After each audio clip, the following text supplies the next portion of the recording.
All right, here we are at Bible Quiz Fellowship National Tournament 2015 in Pittsburgh, Pennsylvania. We're here with your preview show. And on my far left, we have Austin Larson, 2009 to 2011 Sundown Quizzer. Not to be confused with the Sundance Film Festival, but it's Sundown, the team. And he's also been a Sundown coach. He's been a Revelation coach. And he's coached with teams that have finished 4th and 5th and been on teams as a quizzer that have finished up there. He has a legendary jump that he claims only about 1 or 2 people were able to beat. And also, I would also say that he has married up in the quizzing world for sure. And he's also incredibly tall and skinny and pale. And he has an adorable baby. I like that. So, also we have, right here in the middle, we have Nate Merrill. This is his 21st year in organized quizzing. He was a four-time Revelation quizzer. And as an individual quizzer, he had 2 top 10 finishes, including 6th place in his senior year, which made him an all-star quizzer.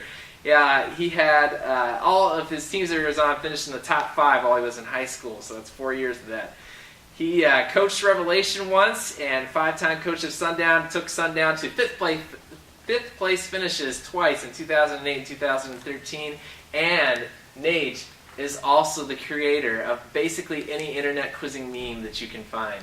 And that's what he usually does because he couldn't sleep at night, so he would just make quizzing memes. But now he has a machine that lets you sleep at night, so I've heard. Is that correct? I'm actually still in the process of procuring such a device. Currently... What they can do with science nowadays. Yeah, I mean, currently there's a little bit of a hold, waiting for offers to come in, but once they do, we'll be able to finalize that deal. Great. That'll kind of cut down the meme creation. In the meantime, everyone else is suffering, including myself. Oh, well, I'm sorry. But all right. We'll make it through. Yeah, we will. Charge on. All right, as for me, I was 3-time All-Star and top quizzer in 2002. In 1996, I was on the team that won the championship.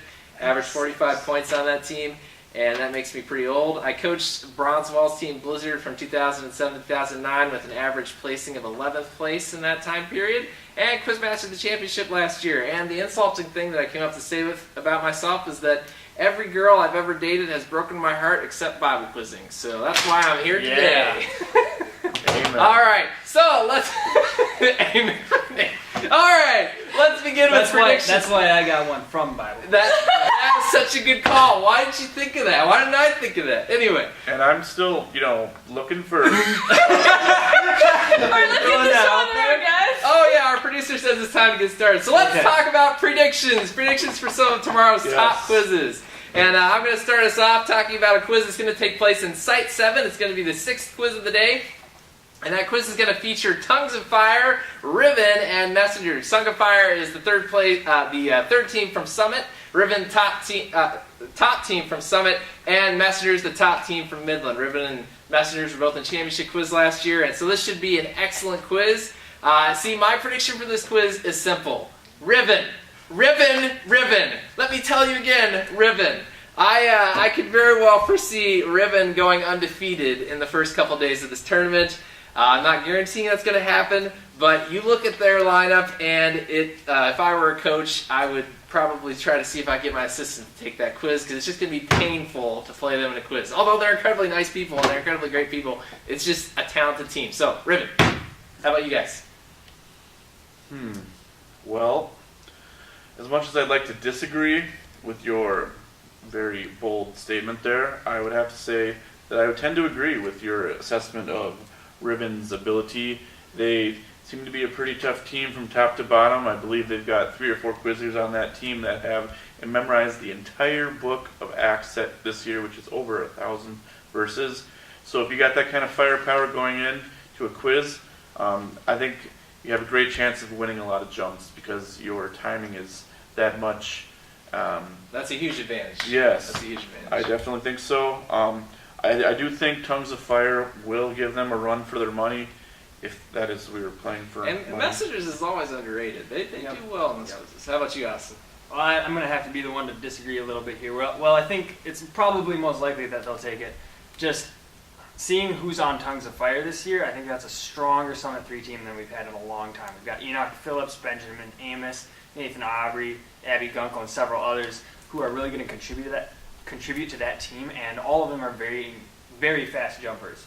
So that's going to really take that jumping speed up in that quiz. And with messengers in it, keeping the errors down as usual, you could see Riven getting into some error trouble, and messengers could come up, or Tongues of Fire might just be beating them out. So I think anybody has a shot. That's a legitimate point. I mean, that could be a quiz to worry about errors.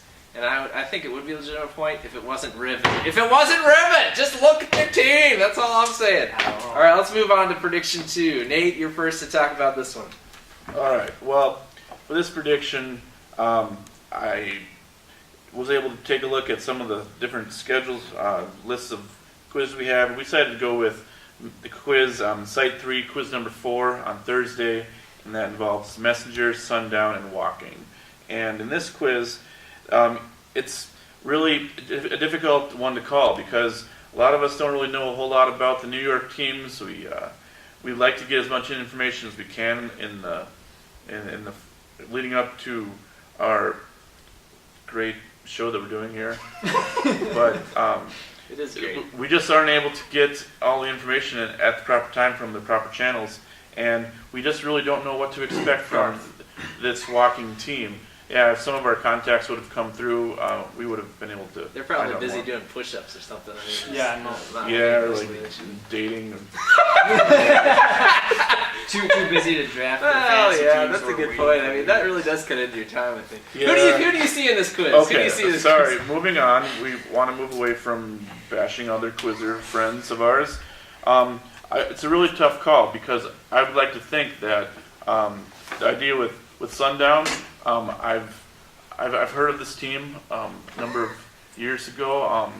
I'm pretty familiar with their coaching style and their quizzing style, and they're a team that can be really good or sometimes really not so good. However, my experiences with messengers is a little bit different. They seem to be rather consistent with their jumping and keep their errors down. They seem to be a very efficient team. So it all comes down to is which Sundown team shows up to this quiz. If it's a Sundown team that comes in all guns blazing, ready to go, that could influence this quiz into their advantage, or it could hurt their quiz if they get jumping too fast. It all boils down to a lot of times the quiz master that they're up against.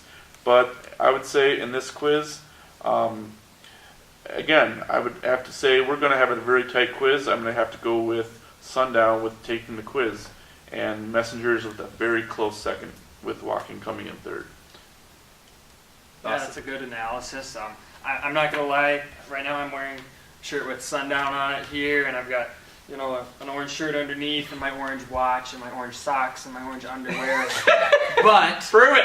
I think that's a pretty good analysis. I think Sundown's probably got an edge, but Messengers is going to keep those errors down as usual, and Sundown can get into error trouble pretty easily. So This will be a great quiz. I wish I could be there for it. I think I'm going to have to go with Messengers, a slight edge. I think Sundown's assistant coach will turn in the wrong lineup. Technical foul, 10 points, Messengers wins by 10. I think that's probably what's going to happen. All right, let's talk about the third prediction for the day. And Austin, I think you're the one who's leading us in this.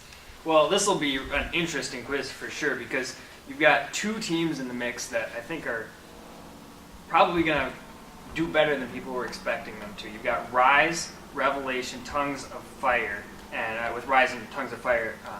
And Rise is from NCO, right? Yes, Rise is from NCO, top team this year. That's going to be in Site 1. That's Quiz 11 on Thursday. And I don't think Rise is going to take this quiz. I think Revelation and Tongues of Fire are just too much. But I'd like to see them put some points on the board, and I think they will. And Revelation, I think, will take the quiz. But once again, with Tongues of Fire, same thing with Riven and Tongues of Fire in that first one we mentioned. Tongues of Fire is going to get that jumping speed going right off, and I've seen Revelation bite on that a couple times. So if Tongues of Fire actually makes that a strategy and tries to get them to chomp down and start taking them on no words, Tongues of Fire could win that quiz. That said, I'm just going to say it's Revelation. They're absolutely one of the top 2 or 3 teams here, and I think they're going to win that quiz. I think to go along with that, it's interesting that it's at the end of the day, and it's with the Summit Quizmaster. That's true. That's going to be pretty interesting. So I think Tongues of Fire's got a real shot to win this. I'm going to have to go with your Revelation pick, but I think I would not be shocked at all if Tongues of Fire won. What do you think, Nate? Yeah, I mean, Tongues of Fire, they've got a great coaching staff. They've got a lot of great quizzers that really are determined to make a statement this year. I think at their Midland Regionals, they finished right up there in the top 5, which is a tough tournament considering the teams that participate there. I think a lot of the individual quizzers, when they were at Iowa, they placed highly on the regular season teams. I just think in this quiz, Revelation, leading up to this quiz, I'm not sure if they may have had some tests throughout the day. I'm not sure if they're going to have the same kind of a test where there are 2 teams that will be competing to win jumps against them. Sometimes if you come into a quiz from a previous quiz where there's maybe only 1 team jumping, you're going to be able to approach that differently. In this quiz, I think Rise and Tongues of Fire will be jumping pretty quickly to start things off, and it might catch them by surprise. Yeah, and I think one of the things that we might overlook too is NCO has a good team this year. I think that we'll expect to see good things out of them. So, and I'd that'll add be to that, exciting. you've got 2 quizzers on that team. You've got Emily Shirk, and you've got Joshua Mullet, both who have placed very high. And Joshua Mullet. They're I just love the jumping last fast. name Mullet. If you got the last name Mullet, you're going Yep. far in life. I feel like that's the case. I don't know if he actually has a mullet or not. I I'm feel trying like to he remember. should. He should. He really should. We'll watch that. We'll mention it to you. We'll see. Yeah.